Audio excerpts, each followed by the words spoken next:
आज मैं आप लोगों को वर्क 8 क्लास 8 एक्सरसाइज नंबर 2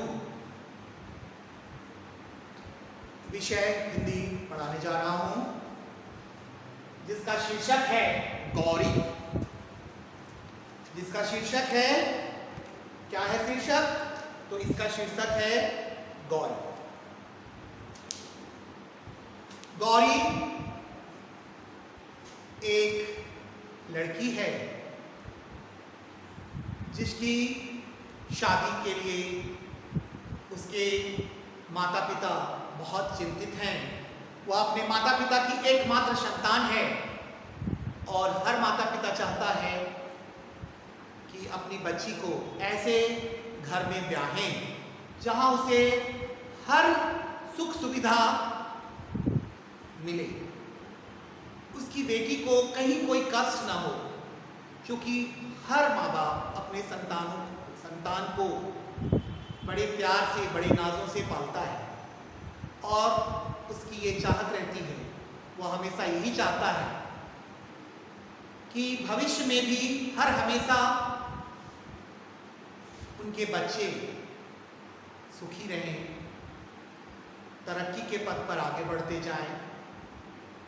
तो इसी तरह की एक सामाजिक कहानी जो सुभद्रा कुमारी चौहान ने हमारे पुस्तक में लिखी है, जिसका शीर्षक है गौरी। और गौरी की शादी के लिए माता पिता कितने परेशान हैं उचित वर न मिलने के कारण, और इसका एहसास उस बेचारी बच्ची गौरी को भी है। वह चाहती है कि उसके माता पिता अब ज़्यादा परेशान ना हो, उसे ऐसे घर में ब्याह दें जहां वह वहां के माहौल को में अभ्यस्त हो जाएगी। लेकिन क्या गौरी के सोचने से ऐसा होता है? हर माता पिता की यह ख्वाहिश रहती है, यह चाहत रहती है, यह इच्छा रहती है कि वह अपने बेटी का ब्याह ऐसी जगह पे करें जहां उसे हर ऐशो आराम, हर सुख सुविधा मिले। तो सबसे पहले तो मैंने इस पाठ से संबंधित जितने भी कठिन वर्ड्स हैं, जितने भी कठिन शब्द हैं, उनका शब्दार्थ लिख दिया है। पहला शब्द है आत्मग्लानि। आत्मग्लानि का मतलब होता है आंतरिक पश्चाताप। अपने अंदर जो पछतावा होता है उसी को हम कहते हैं आंतरिक पश्चाताप, यानी कि आत्मग्लानि। दूसरा है व्यथित, दुख से भरा हुआ, दुख से परेशान।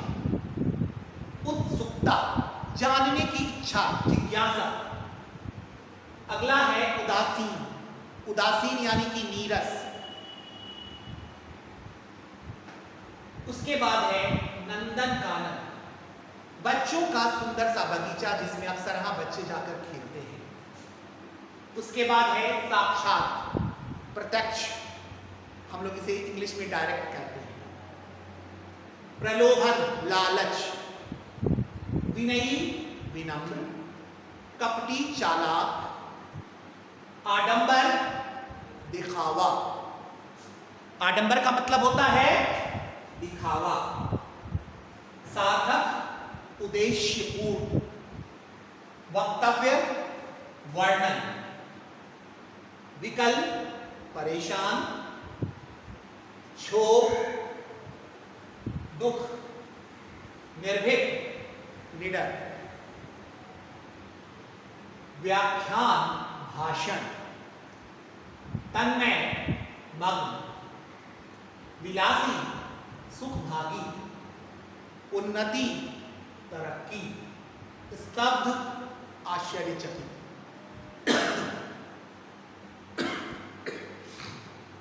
तो सबसे तो पहले मैंने आप लोगों को इस पाठ से संबंधित कठिन शब्दार्थ बता दिए, जिससे कि जब मैं इसे पढ़ाऊं तो आपको परेशानी ना हो।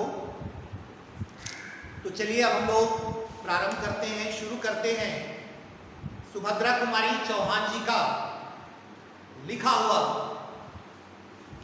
शीर्षक गौरी।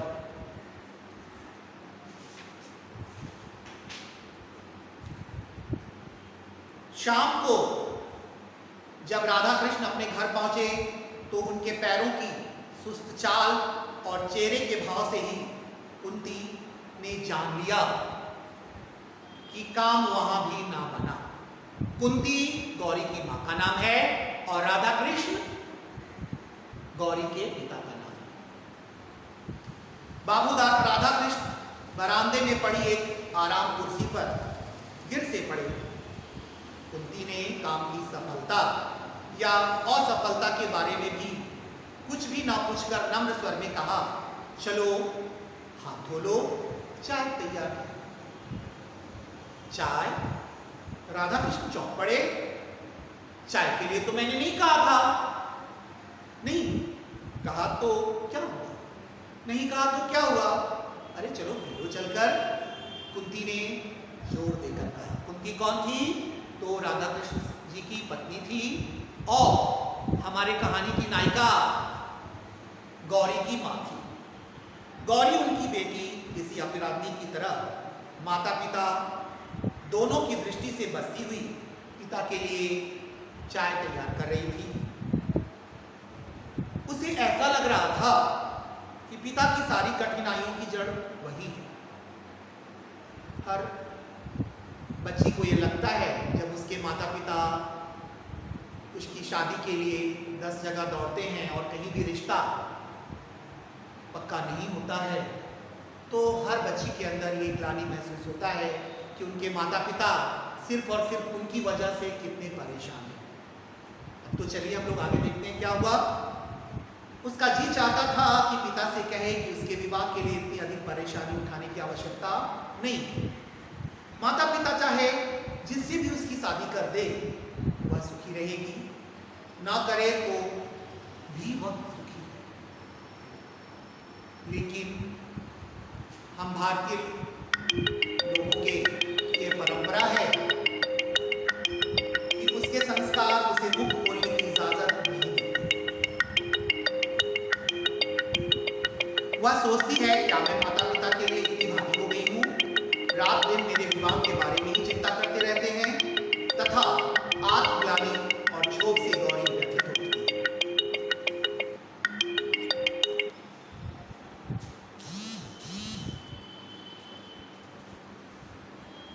गौरी बाबू राधा कृष्णन की एकमात्र संतान थी।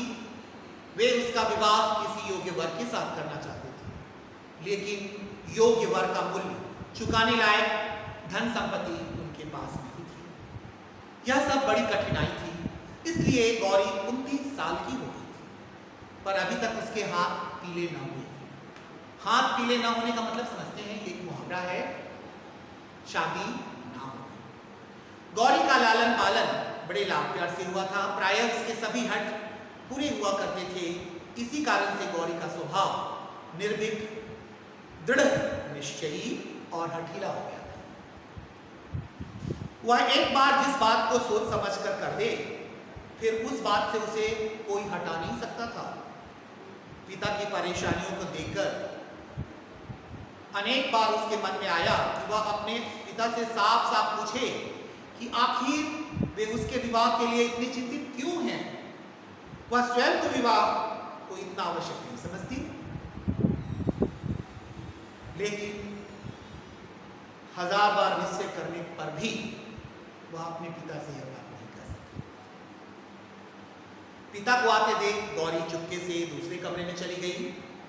राधा कृष्ण बाबू ने जैसे बेमन से हाथ मुंह धोया और पास ही रखी दूसरी कुर्सी पर बैठ गए।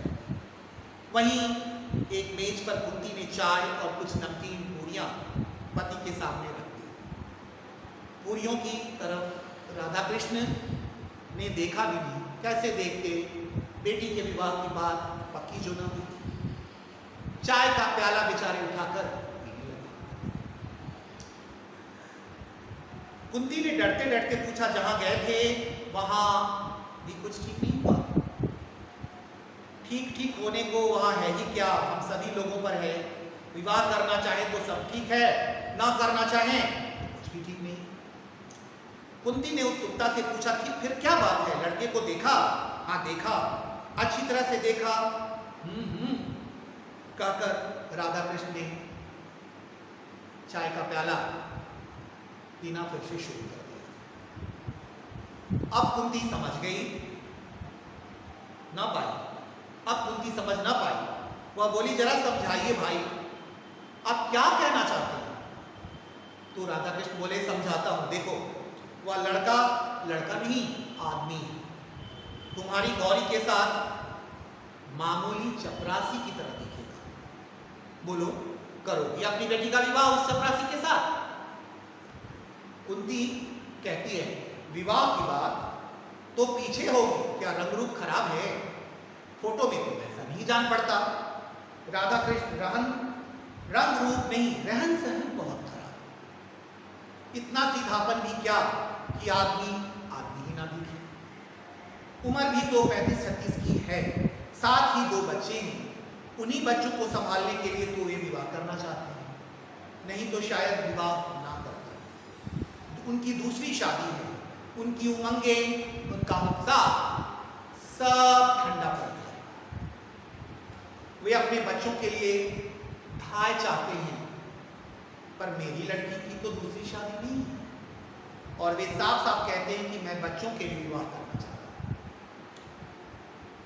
कुंती कहती है, क्योंकि वह मां है, जिन्हें दूसरी शादी करनी होती है, वे अपने बच्चों के ही बहाने तो शादी करते हैं, नहीं तो क्या यह कहेंगे कि वे अपने लिए कर रहे हैं। राधा कृष्ण, अरे नहीं, वह आदमी कपटी नहीं है, उसके भीतर कुछ और बात हो ही नहीं सकती। हृदय तो उसका दर्पण की तरह साफ है, पर उसका खादी का कुर्ता, गांधी टोपी, फटी फटी चप्पलें देखकर जी हिचकिचाता है। वह कहीं नेता बनकर व्याख्यान देने लायक तो है, किसी के घर दूल्हा बनकर जाने लायक नहीं है। कुंती, आदमी तो बुरा नहीं जान पड़ता। राधा कृष्ण, बुरा आदमी तो मैं भी नहीं कहता, पर वह मेरी बेटी गौरी का पति होने लायक नहीं। राधा कृष्ण क्या कहता, उन्हें बुला लाया हूं, अगले रविवार को आएंगे, जिससे तुम भी उन्हें देख लो। वे आने के लिए तो बड़ी मुश्किल से तैयार हुए हैं, कहने लगे, नहीं साहब, मैं लड़की देखने ना आऊंगा। इस तरह लड़की देखकर मुझे किसी लड़की का अपमान नहीं किया जाता है। फिर जब मैंने उन्हें समझाकर कहा कि लड़की को देखेंगे, लड़की और उसकी माँ आपको देख लेगी, तब कहीं जाकर वे बड़ी मुश्किल से राजी हुए। गौरी दरवाजे की आड़ में खड़ी बातें सुन रही थी। उसके प्रति उसके पिता इतने संतुष्ट थे और उदासीन थे कि गौरी को के हृदय में अनजाने ही कुछ श्रद्धा के भाव जगे। फिर अगला रविवार आया, लोग गौरी को देखने आए। भीतरी आंगन में उनके बैठने का प्रबंध किया गया। ठीक समय पर सीताराम बाबू अपने दोनों बच्चों के साथ आए। बच्चे भी वही खादी के कुर्ते और हाफ पैंट पहने हुए थे, न जूता, न मोजा, न किसी प्रकार का ठाट बाट, पर दोनों प्रसन्न और बड़े हंसे। कुंती एक तरफ बैठी थी, बच्चों के कोलाहल से परिपूर्ण घर उसे क्षण भर के लिए नंदन कानन जैसे लग रहा। उसने मन ही मन सोचा, कितने अच्छे बच्चे हैं, यदि किसी प्रकार का संबंध स्थापित हुए बिना ही सीताराम जी इन बच्चों को संभालने का भार उसे सौंप दें, तो वह खुशी खुशी दे दे। वह बच्चों के खेल में इतनी तन्मय हो गई कि क्षण भर के लिए भूल बैठी कि सीताराम जी बैठे हैं और उनसे भी कुछ बातें करनी है।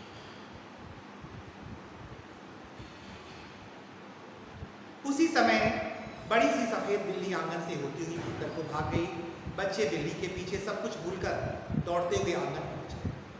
गौरी पिछले बरामदे में चुपचाप खड़ी थी, वह ना जाने किस ख्याल में थी। तब तक छोटे बच्चे ने उसका आंचल पकड़कर खींचते हुए कहा, क्या तुम हमारी माँ हो? क्या तुम हमारी माँ हो? गौरी ने देखा, हृष्ट पुष्ट, स्वस्थ और सुंदर सा बालक, कितना भोला, कितना सच्चा। उसने बालक को गोद में उठाकर कहा, हाँ, मैं तुम्हारी माँ हूँ। बच्चे ने फिर उसी स्वर में पूछा, हमारे घर चलोगी? बाबू तो तुम्हें लेने आए हैं और हम भी आए हैं। अब गौरी बेचारी उनकी बातों का उत्तर न दे सकी।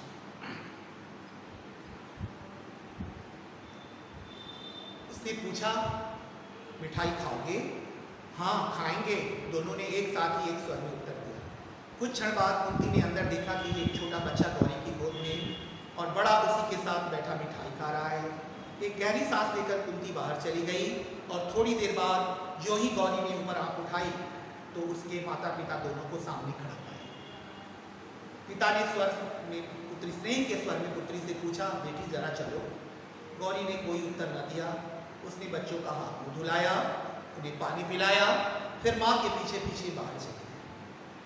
बच्चे अब भी उसी को घेरे थे, वे उसे छोड़ना नहीं चाहते थे। बड़ी मुश्किल से सीताराम जी उन्हें बुलाकर कुछ देर तक अपने पास बिठा सके, किंतु जरा मौका पाते ही वे जाकर फिर गौरी के आसपास बैठ गए। पिता के विरुद्ध उन्हें कुछ शिकायतें भी करनी थी जो पिता के पास बैठकर वे कर सके। छोटे ने कहा, बाबू हमें कभी खिलौने नहीं देते। बड़े ने कहा, मिठाई भी कभी नहीं लाकर देते। छोटा बोला, और हमें छोड़कर दफ्तर चले जाते हैं। जब बच्चे तुतलाकर बोलते हैं तो शायद ही ऐसा कठोर कोई मन होगा जो उनकी बोली पर नहीं भूलेगा। सभी को हंसी आ रही थी। कुंती ने कहा, तो तुम दोनों भाई यहीं रह जाओ, बाबू को जाने दो, ठीक है ना? काफी देर हो गई। यह देख सीताराम जी ने कहा, समय बहुत हो चुका है, अब चलूंगा। मेरा क्या ठिकाना, आज बाहर हूं तो कल जेल में। मुझे पत्नी की कोई जरूरत नहीं है, मेरे बाद इनकी देख रेख करने वाला कोई नहीं रहता। यही सोच विचार कर मैं विवाह को तैयार हो सकूं। अन्यथा इस उम्र में विवाह कहकर उन दोनों बच्चों के पिता सीताराम जी हंस पड़े।